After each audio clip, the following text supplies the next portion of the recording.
हम जब भी कोई वीडियो बनाते जंगी जंगी जेरूसलम इसराइल का साथ कभी नहीं छोड़ता। I love Israel. एक क्वेश्चन लोग बार बार पूछते हैं इस सब का सोर्स क्या है? ये सब लाते कहाँ से हो? कोहिस्तानी भाई, इसका सोर्स क्या है? कि आखिर हमारी इन सारी बातों का सोर्स क्या है। ये है हमारा सोर्स, बल्कि ये सिर्फ हमारा नहीं, पूरी इस्लामिक हिस्ट्री का सोर्स भी यही किताबें हैं। तारीख तबरी, इब्ने असीर, इब्ने कसीर और इब्ने खल्दून और भी बहुत सारी किताबें हैं। पूरी दुनिया में ऑलमोस्ट इन्हीं किताबों को इस्लाम की हिस्ट्री समझा जाता है। लेकिन मेरे ख्याल में इससे भी बड़ा क्वेश्चन ये होना चाहिए कि आखिर इस्लाम की हिस्ट्री के इन किताबों का सोर्स क्या है, और ये सारी बड़ी बड़ी बुक्स आखिर आई कहां से। इन बुक्स और इनके लिखने वाले स्कॉलर्स की स्टोरी बहुत ही इंटरेस्टिंग। आज से 14 साल पहले रसूलुल्लाह सल्लल्लाहु अलैहि वसल्लम की वफात के बाद उनके पहले खलीफाओं ने अबू बकर, उमर, उस्मान और अली रज़ियल्लाहु अन्हु ने इस्लाम की कोई भी हिस्ट्री नहीं लिखी, क्योंकि लिखने की जरूरत ही नहीं थी। ज्यादातर सहाबा अब भी जिंदा थे और उन्हें इस्लाम की सारी हिस्ट्री का पहले से पता था। लेकिन आहिस्ता आहिस्ता जैसे जैसे सहाबा दुनिया से जाने लगे, मुसलमानों की नई जनरेशन इस्लाम की हिस्ट्री को, बदर, ओहद, खंदक जैसी जंगों को भूलने लगे। और कुछ यंग लोग तो इस्लाम के हीरोज जैसे खालिद बिन वलीद और अली रज़ियल्लाहु अन्हु को छोड़कर रोमन और पर्शियन एम्पायर के हीरोज हरक्यूलिस और रुस्तम से इंप्रेस होने लगे। अब इस यंग जनरेशन को इस्लाम के हीरोज की याद दिलाने के लिए पहली बार मुसलमानों के एक बहुत बड़े खलीफा ने काम शुरू किया, जिनका नाम था उमर बिन अब्दुल अजीज। उमर बिन अब्दुल अजीज ने खलीफा बनते उस जमाने के एक बहुत बड़े स्कॉलर इब्ने शहाब अज़-ज़ुहरी को अपने पास बुलाया और उन्हें हुक्म दिया कि मेरी इस खिलाफत में मुसलमानों को रसूलुल्लाह सल्लल्लाहु अलैहि वसल्लम की जिंदगी के बारे में हर जगह जाकर लेक्चर्स दो। अब उमर बिन अब्दुल अजीज के जमाने में दुनिया के आखिरी कुछ ही सहाबी जिंदा थे, तो इब्ने शहाब ने उनसे रसूलुल्लाह सल्लल्लाहु अलैहि वसल्लम की जिंदगी के बारे में सीखा और उसे आगे अपने स्टूडेंट्स को सिखाने लगे, ताकि कहीं ऐसा ना हो कि आने वाले मुसलमान हमारे इन ग्रेट हीरोज को भूल जाएं। और इनके इन्हीं में से दो स्टूडेंट्स को आज पूरी दुनिया जानती है, इब्ने इसहाक और इमाम मालिक। जिसके बाद इब्ने शहाब ने इस्लाम की तारीख की सबसे पहली किताब लिखी। लेकिन जैसे ही उन्होंने ये किताब पूरी की, खलीफा उमर बिन अब्दुल अजीज को शहीद कर दिया गया। और उमर बिन अब्दुल अजीज के शहीद होते ही उसके सिर्फ 30 साल बाद पूरी बनु उमैया की हुकूमत टूट गई और बनु उमैया के साथ साथ इब्ने शहाब की लिखी हुई इस्लाम की तारीख की पहली किताब भी दुनिया से गायब हो गई। अब बनु उमैया की खिलाफत तो दुनिया से खत्म हो गई, लेकिन उसके बाद दुनिया में एक नई खिलाफत शुरू हुई, अब्बासी खिलाफत। अब अब्बासी खिलाफत में भी बनु उमैया की तरह बहुत सारी खराबियां थी, लेकिन उनमें एक बात ऐसी थी जिसे कोई भी डिनाई नहीं कर सकता। अब्बासी इल्म, नॉलेज से इतनी मोहब्बत करते थे कि उसे हासिल करने के लिए वो किसी भी हद तक जा सकते थे। यहां तक कि एक अब्बासी बादशाह ने रोमन एम्पायर से एक बहुत बड़ी जंग सिर्फ अफलातून की एक किताब के बदले में खत्म कर दी थी। अब्बासी खिलाफत के बादशाह मंसूर ने बनु उमैया के कैपिटल को खत्म करके दुनिया में मुसलमानों का एक नया कैपिटल बनाया, बगदाद।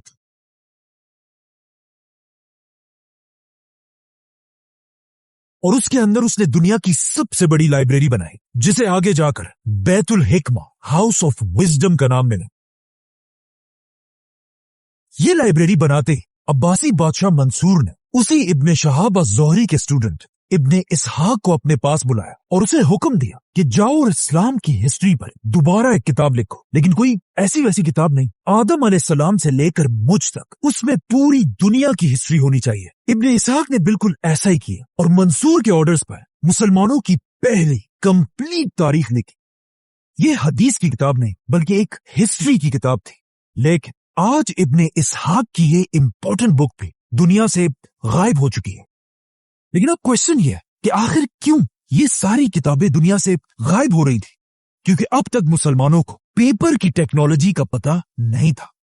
और ये सारी किताबें पुराने जमाने के एक बहुत ही महंगे मटेरियल पपायरस पर लिखी जाती थी, जिसे मुसलमान इन छोटे छोटे पत्तों को मिलाकर बनाते थे, जो पेपर के मुकाबले में एक बहुत ही मुश्किल काम था। पेपर की टेक्नोलॉजी उस जमाने में दुनिया के सिर्फ एक ही मुल्क में थी, मुसलमानों की खिलाफत से बहुत दूर, चाइना।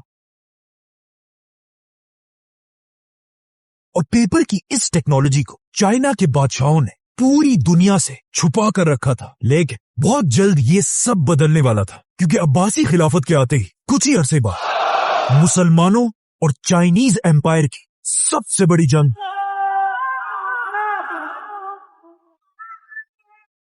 जिसमें मुसलमानों की फौज ने आसानी से पूरी चाइनीज फौज को क्रश कर दिया और हजारों चाइनीज सोल्जर्स को अपना कैदी बना लिया। अब कहा जाता है इन्हीं चाइनीज कैदियों में कुछ लोग ऐसे थे जिन्हें पेपर बनाने की टेक्नोलॉजी का अच्छी तरह पता था, और यहां से मुसलमान पहली बार इन चाइनीज कैदियों से पेपर बनाने की टेक्नोलॉजी सीखने लगे। लेकिन पहले मुसलमानों को इसकी इंपॉर्टेंस का इतना पता नहीं था। लेकिन फिर आखिर अब्बासी खिलाफत का सबसे बड़ा बादशाह आया, जिसका नाम था हारून रशीद।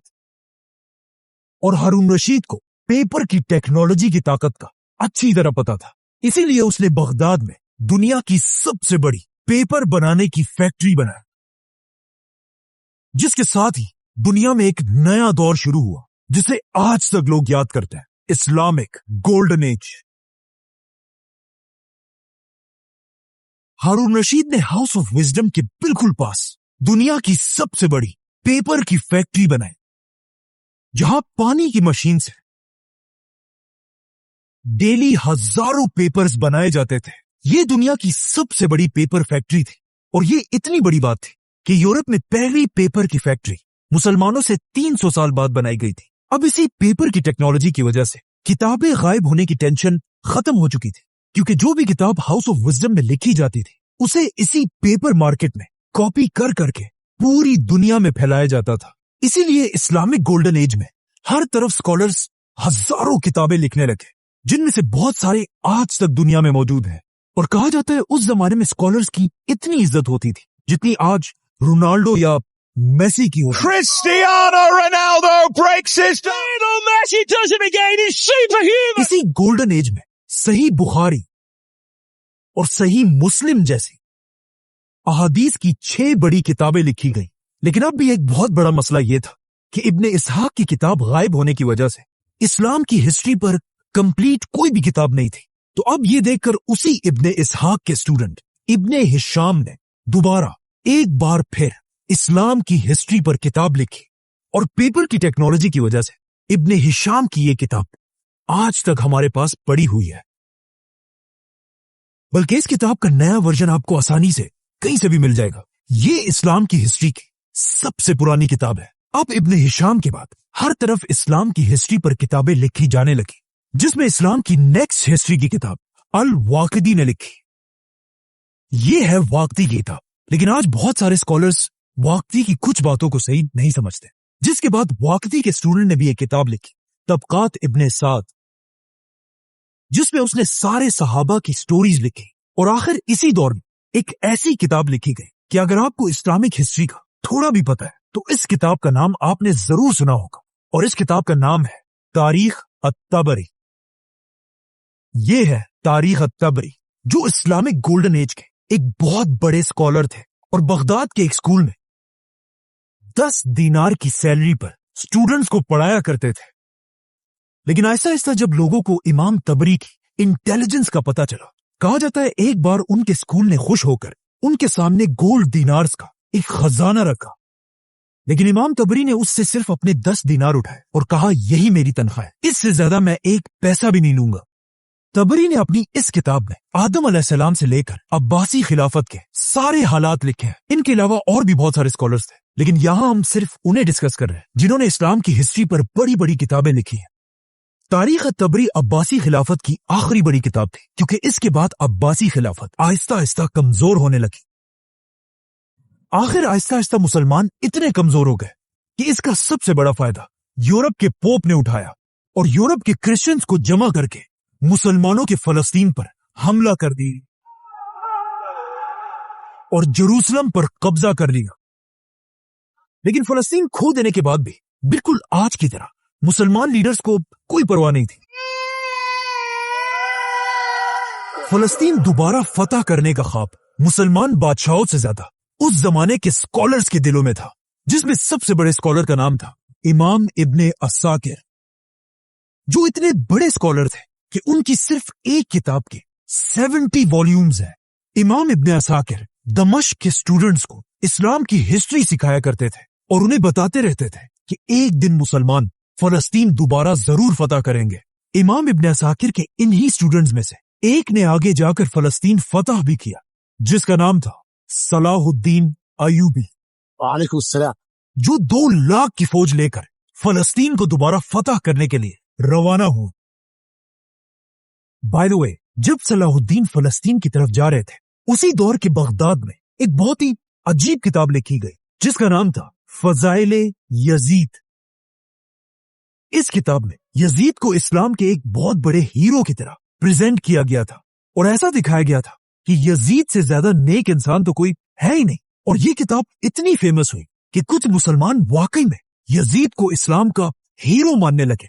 लेकिन जैसे ही इस किताब की खबर उस वक्त के सबसे बड़े सुन्नी आलिम इमाम इब्ने जोजी तक पहुंची, वो इस बात से डरने लगे कि कहीं ऐसा ना हो कि आगे जाकर मुसलमान यजीद को इस्लाम का हीरो मानने लगे। जिसके बाद इमाम इब्ने जोजी ने यजीद की हकीकत दुनिया के सामने रखने के लिए अपनी एक बहुत बड़ी किताब लिखी और यजीद को हमेशा के लिए एक्सपोज कर दिया। अब जब यहां ये सब हो रहा था, वहां सलाहुद्दीन अयूबी ने आखिर पूरे फलस्तीन को फतह कर लिया और मस्जिद अक्सा पर इस्लाम का झंडा लहराया, जिसकी वजह से आज तक सलाहुद्दीन को पूरी दुनिया याद करती है। Warrior Saladin conquered the Crusaders. अब सलाहुद्दीन की इस फौज में भी एक बहुत बड़े स्कॉलर थे, इमाम इब्ने असीर, जिन्होंने लड़ने के साथ साथ इस्लाम की हिस्ट्री पर एक बहुत बड़ी किताब लिखी थी। और ये है उनकी किताब जिसमें उन्होंने सलाहुद्दीन की जंगों के साथ साथ इंडिया पर हमला करने वाले पहले मुसलमान बादशाह की कहानी भी लिखी, सुल्तान शहाबुद्दीन गौरी। मतलब इब्ने असीर के दौर में मुसलमान फलस्तीन, इंडिया, हर तरफ सिर्फ जीत रहे थे। लेकिन इस किताब के बिल्कुल आखिर में मुसलमानों की असल तबाही का वक्त शुरू होता है और मुसलमानों को तबाह करने वाले बादशाह का नाम था चंगेज खान। सलाहुद्दीन अयूबी के कुछ ही अरसे बाद चंगेज खान मंगोलिया से मुसलमान इलाकों की तरफ बढ़ने लगा और एक एक करके हर मुसलमान सिटी को जलाने लगा।